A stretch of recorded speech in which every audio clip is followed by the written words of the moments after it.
Assalamualaikum warahmatullahi wabarakatuh, and peace be upon you.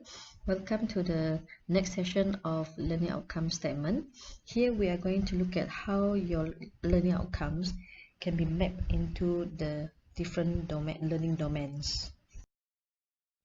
Now, remember the course that we talked about before this, the Practical and Chemistry Education 2. Now, again, in this course, you look at there are three learning outcomes and there are taxonomies that are mapped towards the learning outcomes. So if you look carefully, for example, the first learning outcome, the level of taxonomy that we want the student to be able to achieve is psychomotor level 5. Okay, don't worry if you don't understand the psychomotor, affective and cognitive for each level.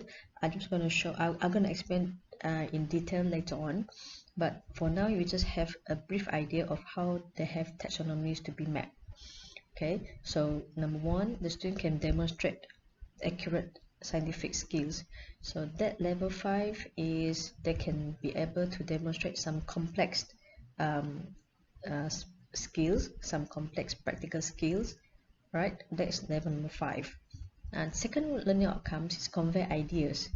So level 4 is for them to be able to organize their emotion, their attitude, so that they can organize their ideas and articulate their ideas effectively and confidently. That's effective level 4.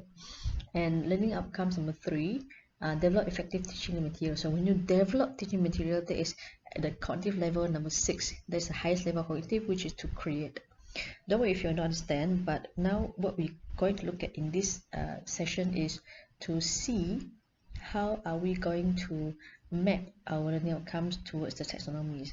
But before that, why is it important to have the mapping towards taxonomies? Now, we talk about holistic education, a balanced and good education. If you talk about this, education is all about making a person a good human being.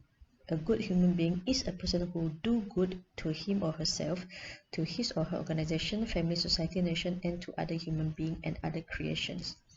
To develop a good human, you need to have good thinking, right? Good attitude and good skills. So here you have three different domains of learning. If you look further, for human development, you have the mind, you have the body, you have the soul. So the head, the mind, okay, the body, the hands, the skill to do things, and the soul, which is the heart.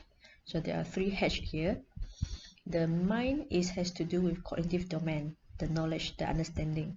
The body is to do with psychomotor domain, or the skills.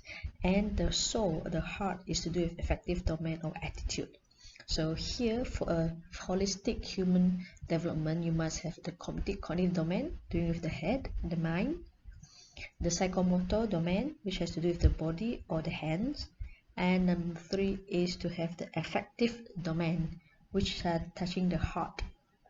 Now, when you have all these, your cognitive domains will mainly focus on technical knowledge. So you have to look at what skills, what knowledge you have to learn, what you have to understand, what can you analyze. So these are the technical skills, technical knowledge. And you also have skills which can come from the cognitive domain, psychomotor domain, and the affective domain. With both technical knowledge and skills, you're going to develop a holistic human. So that is holistic education. If you look at the expression just now, what we can conclude is that for the learning must touch the cognitive or the knowledge, psychomotor or the skills, and affective or the values and attitude. So these are the three main domains that we have to look into our learning outcomes, how we can improve our learning outcomes so that they have these three different domains. Now, I'm just going to go briefly about the levels of each of taxonomy. My colleagues will explain them in detail later on in other videos. In the cognitive domain, we're looking at 6 levels. Number 1 is the student can remember. Number 2 is they can understand. Number 3, they can apply.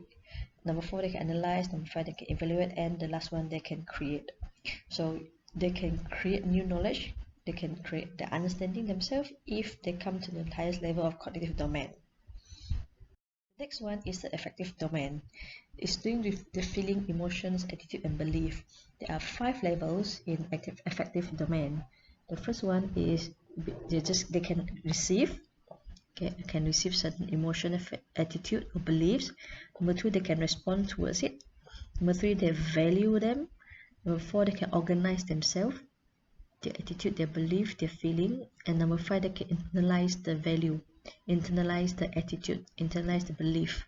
That's the highest level of affective domain.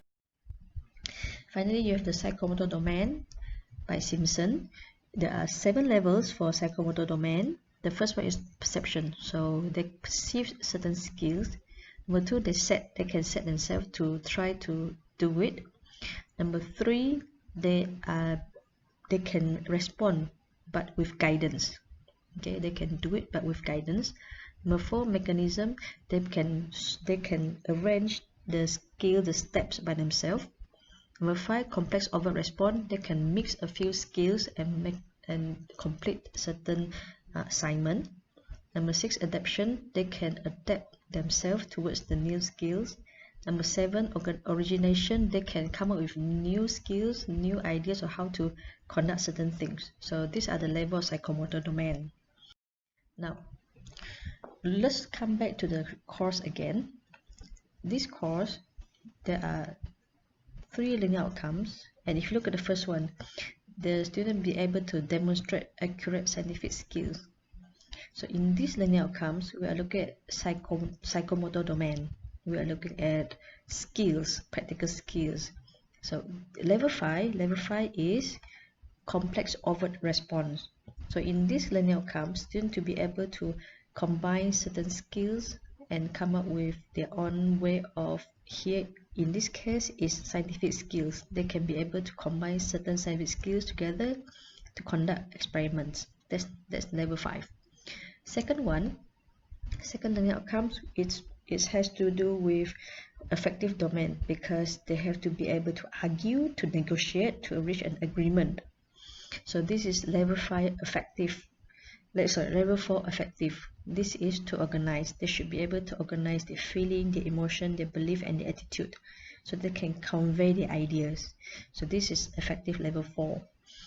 Number 3, develop effective teaching. So if you want to develop new ideas, new teaching material, it has to do with cognitive domain, the way they think, the way they organize, their understanding.